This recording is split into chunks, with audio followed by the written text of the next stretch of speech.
प्यारे बच्चों और प्रियजनों, क्या आप जानते हैं कि जब संसार पर संकट आता है तो भगवान विष्णु कैसे हमारी रक्षा करते हैं? हर बार जब बुराई बढ़ती है तो भगवान कोई न कोई रूप धारण करके इस धरती पर आते हैं।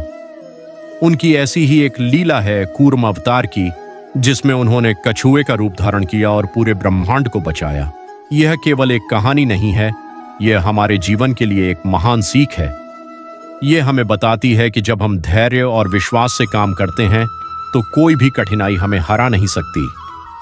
तो ध्यान से सुनो, मैं आपको भगवान विष्णु के कूर्म अवतार की अद्भुत कथा सुनाता हूं, जो आपको साहस और शक्ति से भर देगी। ऋषि मुस्कुराए और सबने कहानी सुनने के लिए उत्साह से अपने कान लगाए। बहुत समय पहले की बात है। एक बार दुर्वासा अराष्य, जो अपने क्रोध के लिए प्रसिद्ध थे, ब्रह्मांड में भ्रमण कर रहे थे।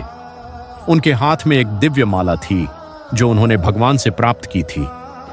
जब वे देवलोक पहुंचे तो इंद्रदेव ने उनका स्वागत किया, लेकिन इंद्र ने उस माला का आदर नहीं किया और उसे अपने ऐरावत हाथी की सूंड पर रख दिया। ऐरावत ने माला को गिराकर पैरों तले कुचल दिया।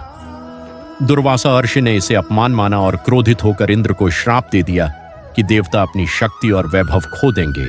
श्राप के कारण देवता कमजोर हो गए और असुरों से लगातार हारने लगे। परेशान होकर वे भगवान विष्णु के पास सहायता के लिए पहुंचे।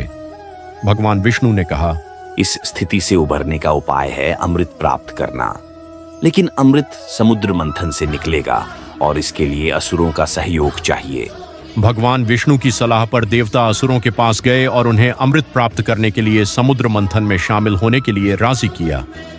भगवान विष्णु ने मंथन के लिए मंदराचल पर्वत को मथानी और वासुकी नाग को रस्सी के रूप में उपयोग करने की योजना बनाई। लेकिन जब मंथन शुरू हुआ तो मंदराचल पर्वत समुद्र में डूबने लगा। देवता और असुर घबरा गए। तभी भगवान विष्णु ने कूर्म कछुए का रूप धारण किया। उन्होंने अपनी विशाल पीठ पर मंदराचल पर्वत को संभाल लिया, जिससे मंथन सुचारू रूप से हो सका। मंथन के दौरान 14 अनमोल चीजें समुद्र से निकलीं। लक्ष्मी जी, ऐरावत हाथी, उच्चैश्रवा घोड़ा, कौस्तुभमणि कल्प वृक्ष, कामधेनु गाय, वारुणी, मदिरा, पारिजात वृक्ष, चंद्रमा, विष, शंख, अमृत, रंभा, अप्सरा और धन्वंतरी, जो अमृत कलश लेकर प्रकट हुए। मंथन के आरंभ में सबसे पहले एक भयंकर विष हालाहल निकला। यह विष इतना जहरीला था कि पूरी सृष्टि को नष्ट कर सकता था। सभी घबरा गए और भगवान शिव से सहायता मांगी। शिव ने वह विष पी लिया और उसे अपने गले में रोक लिया। इस कारण उनका गला नीला हो गया और वे नीलकंठ कहलाए। जब अमृत निकला तो देवता और असुर उसे पाने के लिए झगड़ने लगे। तब भगवान विष्णु ने मोहिनी रूप धारण किया। मोहिनी ने अपनी सुंदरता और चतुराई से अमृत को देवताओं में बांट दिया और असुरों को धोखा दिया। इस प्रकार देवताओं ने अपनी शक्ति और वैभव पुनः प्राप्त किया। आशी ने कहानी पूरी करते हुए कहा, इस कथा से हमें यह सीखने को मिलता है कि विश्वास, धैर्य और एकता से बड़ी समस्याओं का हल निकाला जा सकता है। भगवान विष्णु का कूर्म अवतार हमें यह भी सिखाता है कि भगवान हमेशा हमारे साथ हैं, हमें हमारी जिम्मेदारियों को निभाने में मदद करने के लिए।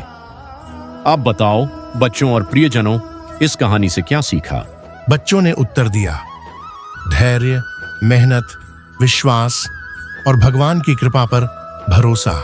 ऋषि ने सबकी प्रशंसा की और मुस्कुराते हुए कहा, यही हमारे जीवन का सबसे बड़ा पाठ है।